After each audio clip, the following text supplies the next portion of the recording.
Donc, merci. Nous devons tous appliquer individuellement les gestes barrières. Les entreprises doivent de leur côté appliquer un protocole précis, désinfection des locaux, espace de 4 mètres carrés par employé. Certaines entreprises veulent éviter d'être poursuivies en justice par leurs salariés en cas de contamination. C'est pourquoi elles font appel à un huissier pour valider leur dispositif. Sophie Lançon, Régis Maté et Georges Pinol. Industrie, grande distribution, coiffure, des secteurs qui ont besoin de reprendre totalement leur activité.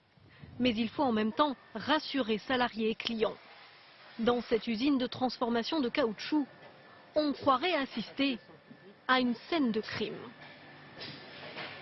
Ça, on va l'envoyer en analyse au laboratoire. Ces experts recherchent si les machines de l'usine ont pu être contaminées au Covid-19.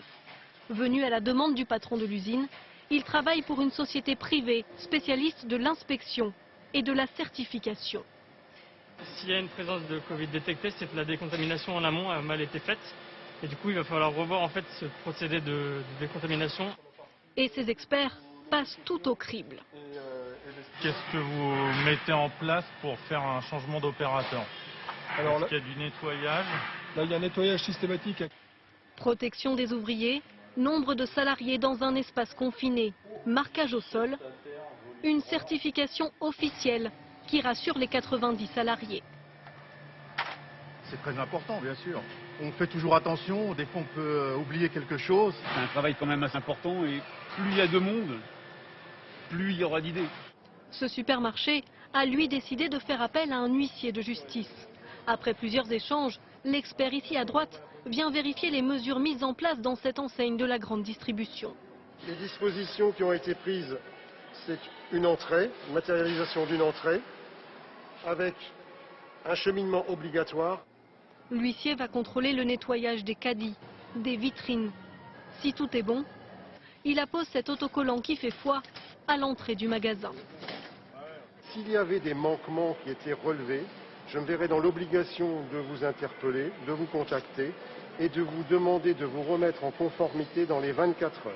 Mais les clients, eux, sont partagés. C'est très important pour nous, oui. Qu'est-ce que ça apporte? La confiance déjà du magasin. Les estampilles, bon, c'est à un moment donné. Et donc, est-ce que les normes seront respectées jusqu'au bout? Faire certifier les mesures de précaution sanitaire à un coût entre 250 et 350 € pour ce salon de coiffure indépendant. Un investissement rentable selon le gérant. On va mettre tous les atouts de notre côté pour que les gens se sentent vraiment... Parce que je pense qu'il y a quand même un peu d'angoisse d'aller chez le coiffeur en ce moment. Autre avantage de cette certification, l'entreprise peut s'en servir en tant que preuve en cas de procès.